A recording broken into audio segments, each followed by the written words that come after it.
Huwag po kayong maniniwala kay Attorney Melvin Matibag dahil po yan ay bobo. Tanga po yan, hindi niya alam ang kanyang ginagawa. At narinig ko yung mga sinabi dyan, strong words. Alam po ninyo, simple lang naman yan. Pag yung argumento, wala kang masasabi na ang kontra o contradicting doon sa malinaw na ebidensya, ang gagawin mo na sabihin mo dala ng bobo at tanga yung isang tao. Di po ba? Yun po yung pinakamadaling sabihin eh. Magandang araw sa inyong lahat mga kababayan. Yan ang pag-usapan natin ngayon.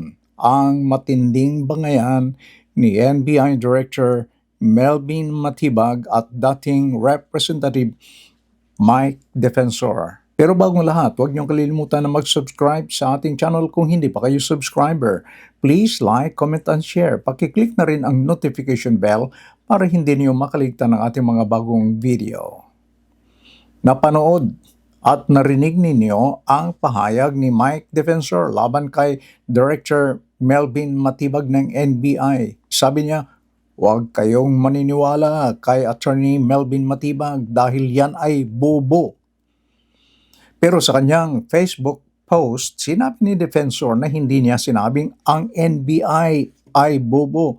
Ayon sa kanya, isang tao lang ang sumisira sa imahe ng NBI at walang iba kundi si Attorney Melvin Matibag. Dito po ako sa may Cliff Point, ito yung sinasabi ni Tangang Matibag na itong may pinakita pa silang mga engineering plan. Yan po ang Cliff Point, yan yung aking opisina.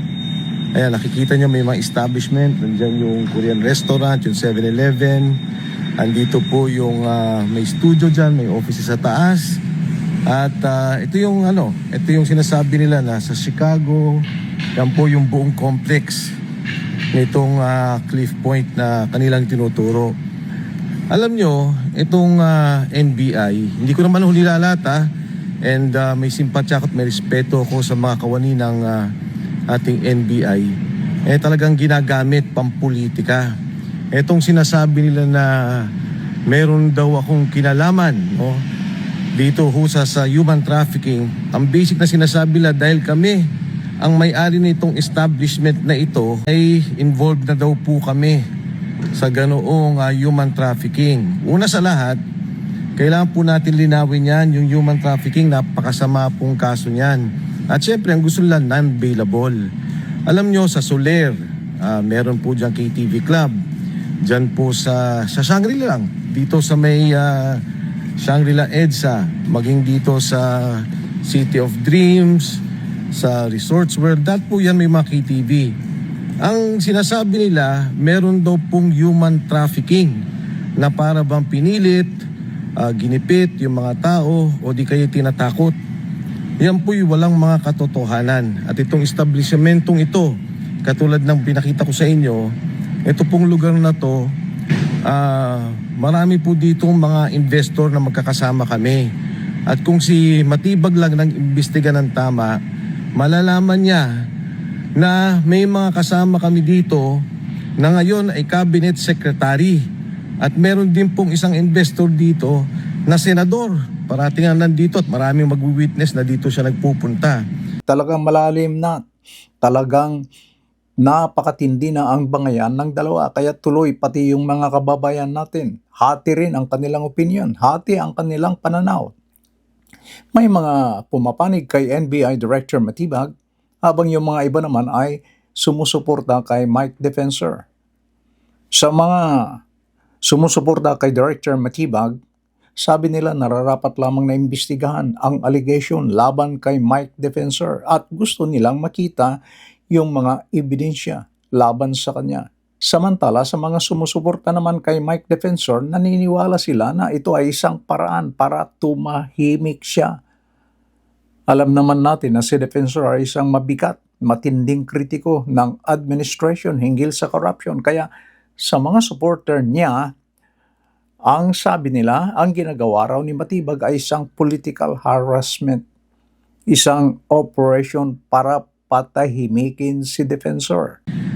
Pangalawa, ang NBI dapat ginagamit sa tama. Yan pong mga korupsyon, yan ang dapat imbestigahan.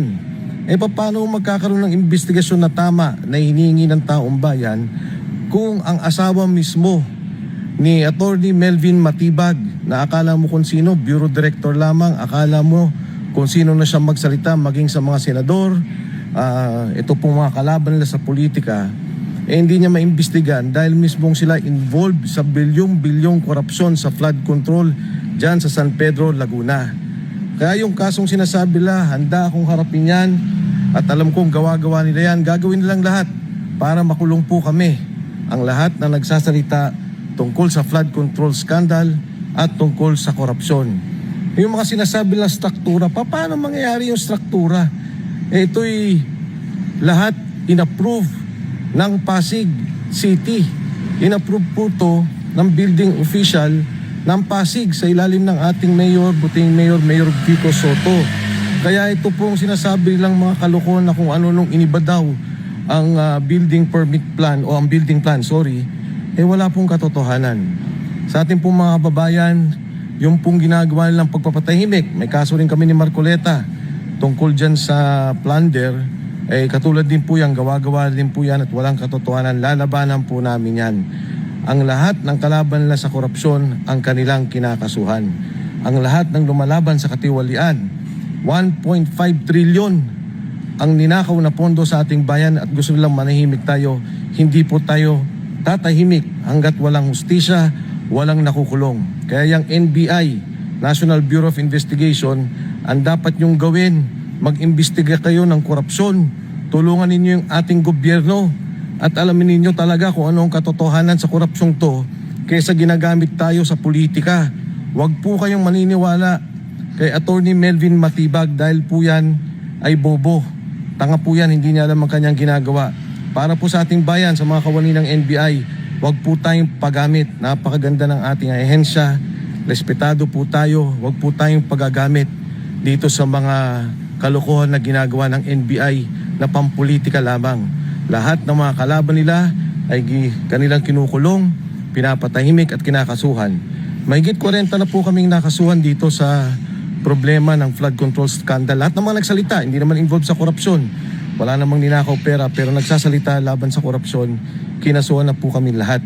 Pero yung totoong mga involved sa korupsyon hanggang ngayon laya, protektado, pati nga yung mga freeze order nila wala na, nakawala na po yung pera.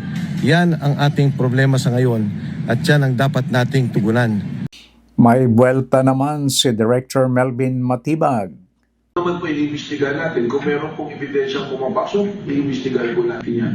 At narinig ko yung mga sinabi dyan, strong words. Alam po ninyo, sige lang naman yan. Pag yung argumento, wala kang masasabi na ang kontra o contradicting doon sa malinaw na ebidensya, ang gagawin mo na sabihin mo dala ng bobo at tanga yung isang tao, di po ba? Yun po yung pinakamadaling sabihin para pa walang visa yung mga dokumento o ebidensya nilalabas. Pero ngayon po, ito pong produkto ng pag-iimbestiga ng NBI. Very unfair naman na tawagin kabubuhan ng katangahan ng NBI na maglabas sa mga dokumento na matitibay. Ang nakikita po kung kabubuhan ng katangahan sa pangyayari ito, yung inadami mo yung pamilya sa isang illegal na gawain at tapos yung na sila na rin nagkwento na wala namang ibang dumadaan doon sa mga handa ito yun, kundi pagkakaroon ng transaction, yung babae, dadalhin doon sa kwarto o sa yung hotel, ano po.